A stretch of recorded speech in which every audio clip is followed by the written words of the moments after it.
Picture this. It's 1775. The American colonies have declared rebellion. But there's a problem no one wants to talk about. A problem more dangerous than any British army. They are completely, utterly broke. George Washington's troops are starving. His guns have no powder. His promise of freedom is about to shatter not on a battlefield, but in a bankrupt treasury. So, where did the money come from? The answer was not in Philadelphia's counting houses. It was in the shadowy ports of the Caribbean. It was in secret deals made with outlaws. It was in treasure stolen from empires. This is the true story of how the American Revolution was funded not by angels, but by pirates. We are taught that revolutions are made of ideas, of liberty, equality, and the pursuit of happiness. And that is true. But ideas need weapons. Weapons need money. And in the 18th century, money was a physical thing. It was silver Spanish pieces of 8. It was gold doubloons. It was hard currency. And the nascent United States had none. The Continental Congress was printing paper money so worthless it gave us the phrase, "not worth a continental." While the top deck of American society, the plantation owners, the merchants, the founding fathers debated philosophy in Philadelphia, a desperate search for capital was underway. This search led them away from respectable banks and into the murky, dangerous world of the bottom deck, the world of privateers, smugglers, and black market networks operating in the legal and moral shadows. These were not patriotic heroes. They were profiteers, adventurers, and criminals.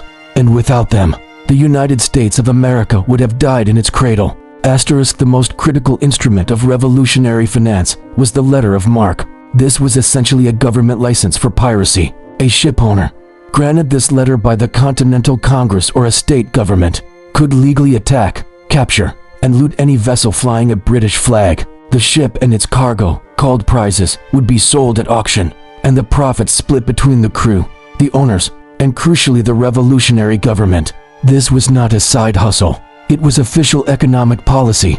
Over 2,000 letters of marque were issued during the war. Ships like the Black Prince, owned by a consortium of Philadelphia investors including the financier of the revolution himself, Robert Morris, set sail not as noble warships, but as predatory business ventures. Their target, the incredibly lucrative British merchant fleet, especially the ships carrying the lifeblood of empire, Caribbean sugar, rum, molasses, and most importantly, Spanish silver and gold. The port of New Haven, Connecticut, became a privateer haven. Charleston, South Carolina, turned into a bustling auction house for stolen British goods. In Salem, Massachusetts, merchants who had grown rich on legitimate trade now grew obscenely wealthy on this state-sanctioned theft. The line between patriotic privateer and common pirate was paper-thin and often torn. These men were motivated by profit first, patriotism a distant second. They were the venture capitalists of independence, funding a revolution with a spectacular, high-risk return on investment. The entire wealth of the British merchant marine. But privateers needed a market. They needed ports to sell their captured goods and, most critically, to convert those goods into usable currency. Enter the secret and deeply hypocritical alliance with Spain. Officially, Spain was neutral early in the war. Unofficially, they were desperate to see their ancient rival, Britain, humiliated. The key was Havana. Cuba. Havana was the nerve center of the Spanish Empire's treasure flow. Every year, the Spanish treasure fleet would gather in Havana, laden with silver mined by slave labor in Potosi, modern Bolivia, and gold from Mexico. From there, it would sail in convoy to Cadiz, financing the Spanish crown. This made Havana a city awash in hard currency. American agents, operating under false papers and through shell companies, established a covert financial pipeline. They would sell captured British goods in Havana's markets at a discount. In return, they didn't take more goods. They took Spanish silver coins, pieces of 8. This silver was then smuggled north on fast, light ships running the British naval blockade to ports like Philadelphia and Boston. This money was used to pay soldiers, buy muskets from France, and fund the Continental Army. Think about the irony. The American Revolution, a revolt against European imperialism, was being bankrolled by the silver mined by another European empire from its brutally oppressed colonies. The moral high ground of the revolution was paved with this morally ambiguous silver. One fascinating figure in this was Diego de Gardoqui, a Spanish merchant banker. Through his company, Gardoqui and Sons, he became the revolution's unofficial banker in Europe. funneling millions of pesos in loans and supplies, secured not by the credit of Congress, which was zero, but by future promises of American trade. The bottom deck brokers in Havana were the critical middlemen in this grand, global financial conspiracy. Asterisk money is one thing, war material is another. An army needs gunpowder, muskets, cannon, uniforms, and medicine. Britain controlled the seas and had a monopoly on high-quality manufactured goods. So how did Washington's army get supplied? Through a sprawling, improvised black market that stretched from the Baltic Sea to the Caribbean. The official story involves the heroic efforts of men like Pierre Beaumarchais, the French playwright turned arms dealer, who used a fake company, Rodrigue Hortales & Co., to ship French military supplies to America. But that was just the top deck of the supply chain. The bottom deck was far messier. Enter the neutral ports, St. Eustatius, a Dutch island, and French Martinique. These tiny islands became the Amazon warehouses of the American Revolution. British merchants, lured by huge profits, would sell supplies to Dutch or French middlemen on these islands. Those middlemen, in turn, would sell them to American agents. It was a triangle trade of treason.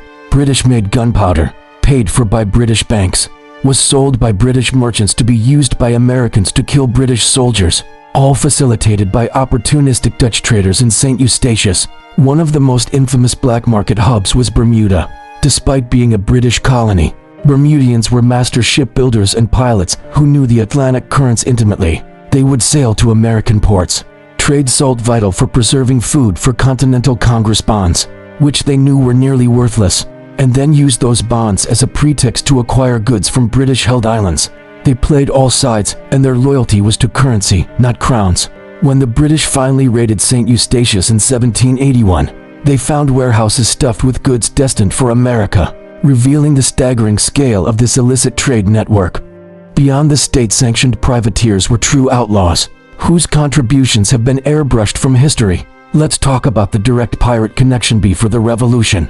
The most feared pirate in the Atlantic was Captain Black Sam Bellamy. His flagship, the Whydah, was laden with treasure when it sank off Cape Cod in 1717. But legends persist that not all of Bellamy's treasure was on that ship. Some historians and treasure hunters point to evidence that a portion of his plunder, a hoard of gold and silver, was secretly invested with sympathetic merchants in Boston.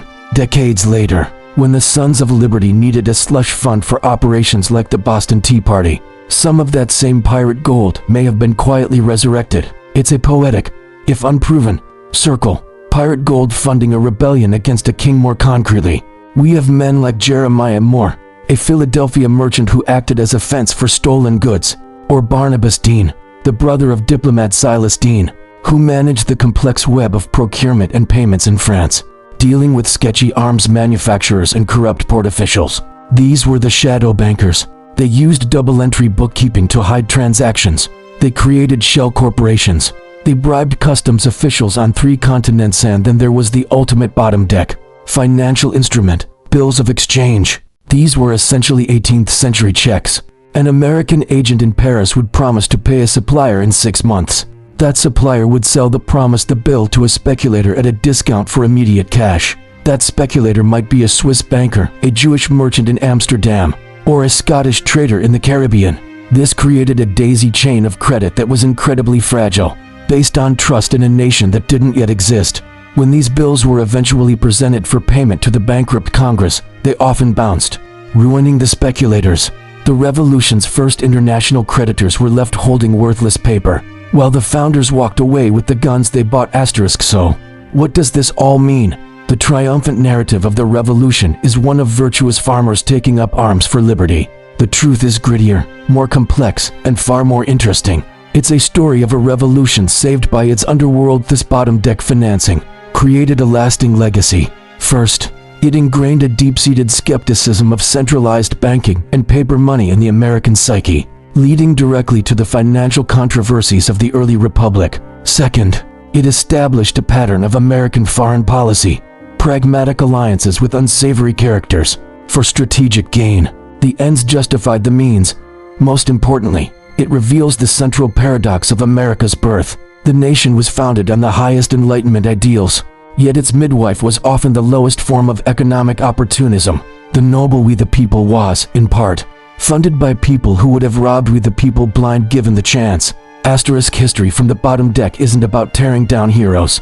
It's about understanding that history is made not just by the great men on the mountaintop, but by the complex, flawed, and fascinating currents that flow beneath them.